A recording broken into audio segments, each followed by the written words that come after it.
नमस्कार मेरे प्यारे सभी दर्शकों। आज की इस वीडियो में मैं फिर से एक बहुत ही जबरदस्त सुंदर हास्यजनक मैं कहानी लेकर के आया हूँ।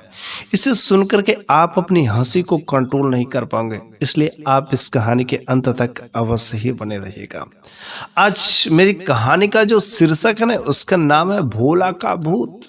पता नहीं आपने सुना होगा कि नहीं सुना होगा, लेकिन मुझे पूरा विश्वास है कि यदि आप इस कहानी के अंत तक बने रहते तो यह कहानी आपके दिल को छू जाएगी। आप अपने हंसी को कंट्रोल नहीं कर पाएंगे।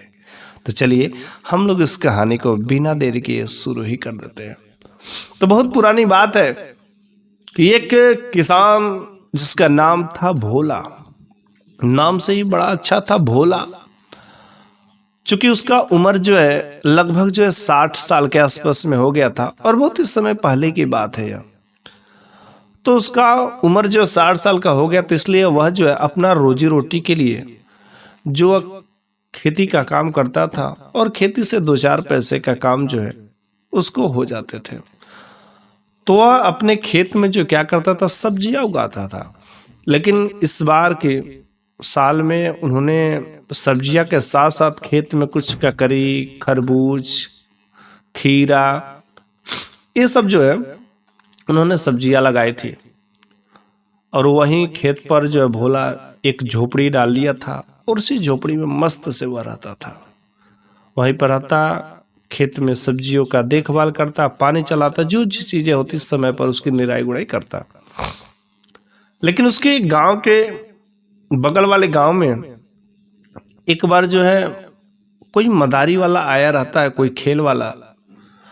तो बड़ा ही बेचैन रहता कि कितने दिनों के बाद हमने सुना है कि बगल में बहुत ही अच्छा वह मदारी वाला है, सर्कस वाला है, और हम भी उसको देखना चाहते हैं, लेकिन कैसे जाए, क्योंकि अगर हम इसको अगर छोड़ के चले जाते हैं तो जो लोमड़ी है, सियार है, ये जो खेत में हमारे चर चर करके सारे के सारे फसलों को बर्बाद कर देंगे, खा लेंगे। अगर कोई रखवाली वाला मिल जाता तो कुछ पैसे भले ही देने पड़ते, लेकिन वो आज की रात अगर मेरी जगह पर रह जाता तो बड़ी अच्छी बात होती। अभी तो ये सोच ही रहा था, तब तक जो है वहीं पर जो है एक साधु बाबा, लंबे लंबे बाल, जटाधारी, वहाँ पर आते हैं। तो उन्होंने कहा कि बेटा मुझे बहुत जोर से भूख लगी है, क्या तुम मुझे कुछ खाने के लिए दे सकते हो? तो फिर भोला ने कहा, बाबा मेरे पास तो कोई फल, कोई ऐसा वैसा चीज नहीं, लेकिन हाँ मैंने खेतों में तरबूज, ककड़ी, खीरा, ये सब चीजें लगा दी और तरबूज पूरे पक चुके हैं। अगर आपको जरूरत हो तो आप खूब इच्छा भर के खा लीजिए, लेकिन आपको मेरा एक काम करना होगा। उसने कहा बोलो क्या जरूरत है, क्या बात है? उसने कहा बाबा जी, चूंकि बगल के गांव में खेल आया है और मेरे को बड़ा ही अच्छा लगता है खेल देखना, इसलिए आप यहाँ पर आज रात भर विश्राम करिए और खेत में जो चीजें अच्छा लगेगा उसको तोड़ करके खा लीजिएगा। और जो खेत में जो कुछ ऐसे जानवर होते हैं, सियार है, लोमड़ी है, गीदड़ है, ये सब आ जाते हैं और फसलों को बर्बाद करते हैं। थोड़ा बस आधी रात को 1-2 बार उठ करके इधर उधर देख लीजिएगा, बस इतना ही करना है और तब तक मैं आ जाऊंगा। लेकिन अब तो भोला उन्हें काम सौंप करके चला गया बगल के गांव में खेल देखने। अब वो भोला वहां पर गया, खेल देखा, और खेल देखते देखते रात हो जाती है। और वहीं पर जो है एक दोस्त उसको मिल जाता है और उसी दोस्त के घर पर जाकर के वो सो जाता है। नींद में उसको समझ नहीं आता जल्दी से कहीं गिरे सो जाए। वो तो समझता है खेत पर साधु बाबा है ही, क्या दिक्कत है। लेकिन इधर साधु बाबा को बहुत जोरों से भूख लगी थी। भोला के जाने के बाद वह जाते हैं, तरबूज लाते हैं, खूब मीठे मीठे मस्त से। वो जो झोपड़ी लगाई थी उस झोपड़ी में बैठ करके तरबूजों को खूब मस्त से खाते, पेट भर कर खाते हैं।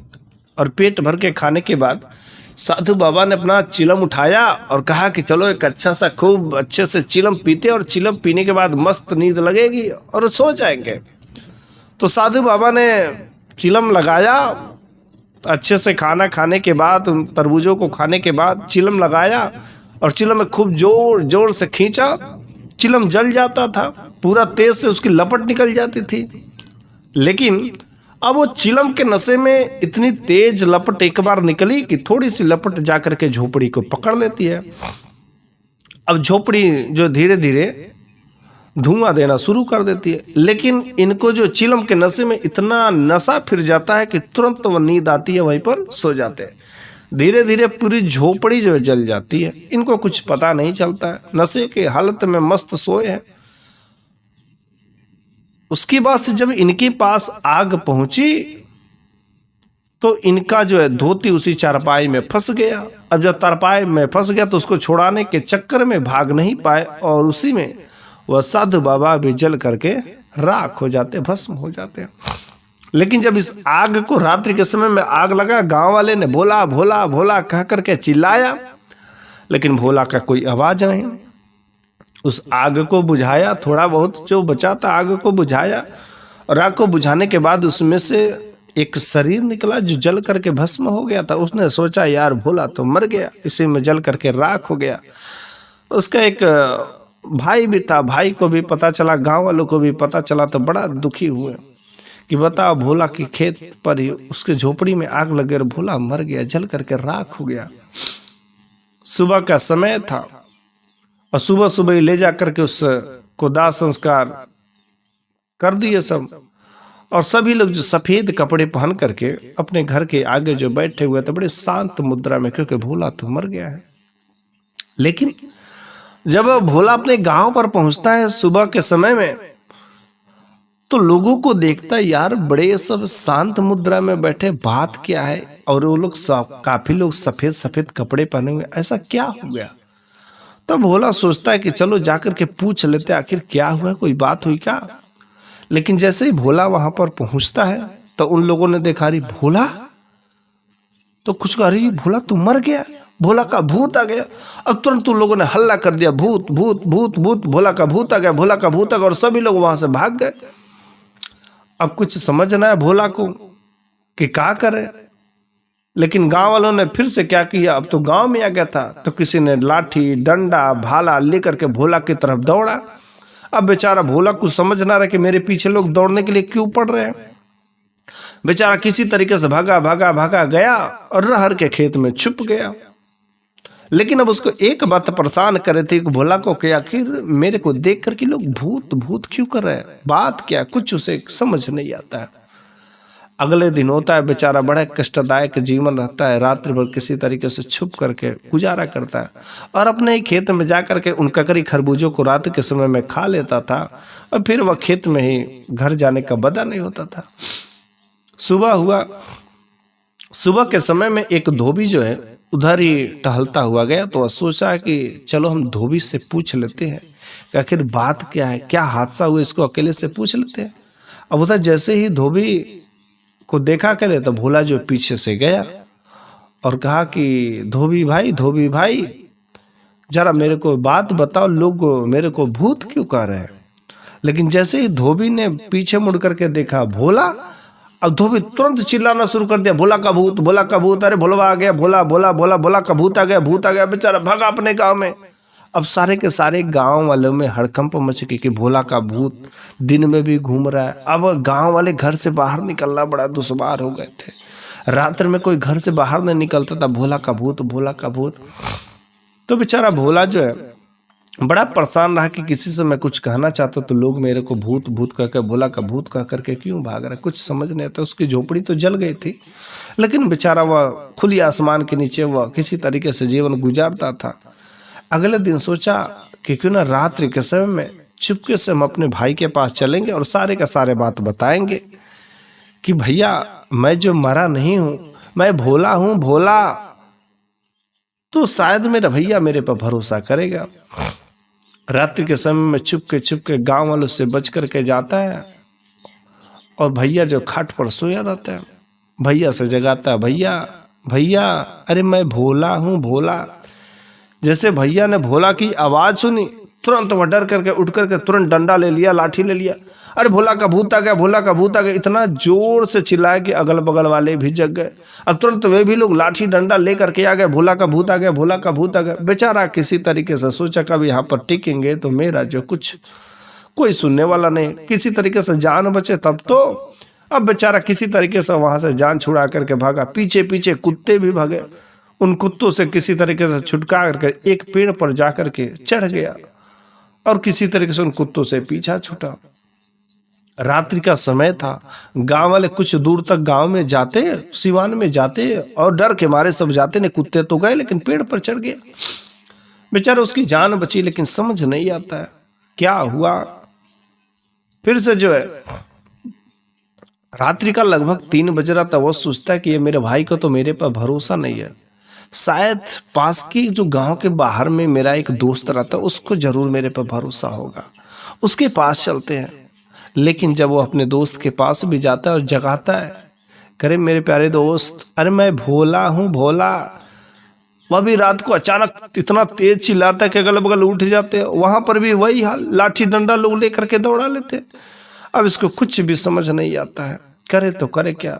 बेचारा भोला दिन के समय में रहर के खेत में छुप करके रहता था, रहर के खेत में, गन्ने के खेत में छुप करके रहता था, और बस साग पात कुछ ऐसे ही खा करके बेचारा गुजारा बसारा करता था।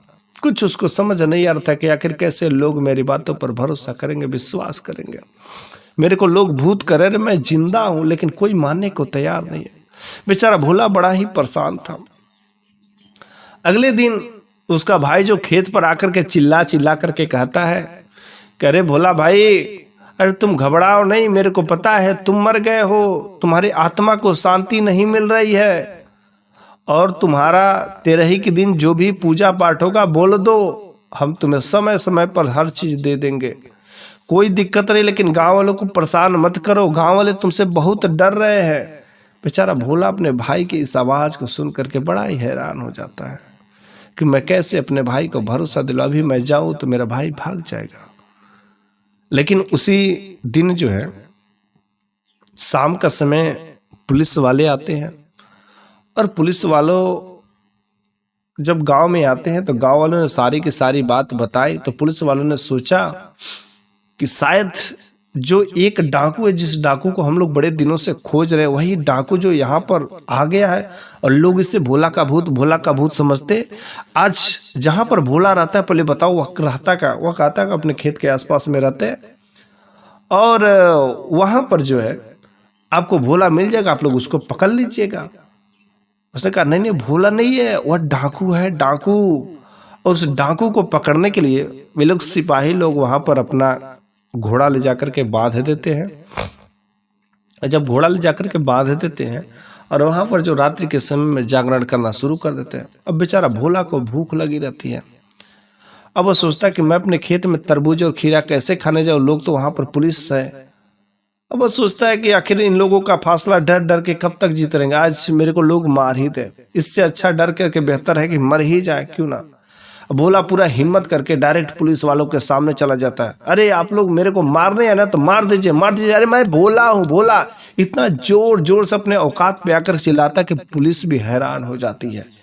पुलिस सोचती कि जब मर गया है तो मैं इसको क्या मारूं, इसलिए इसको मरने से डर नहीं है। पुलिस भी डर जाती है और किसी तरीके से पुलिस भी वहां से 9-2-11 हो जाती है। लेकिन जो दो के दोनों घोड़े रहते हैं उछल उछल करके वहां से भागना चाहते हैं, लेकिन भाग नहीं पाते क्योंकि उनको जो है बांधा गया था खूंटे से। लेकिन गांव वाले समझते कि भोला ने उन दोनों के दोनों घोड़ों को जकड़ करके रख लिया है। लेकिन किसी तरीके से वे घोड़े जो वहां से रस्सी तोड़ा करके भाग जाते हैं। अब गांव वाले बड़े परेशान हो गए थे, तंग होते गए थे।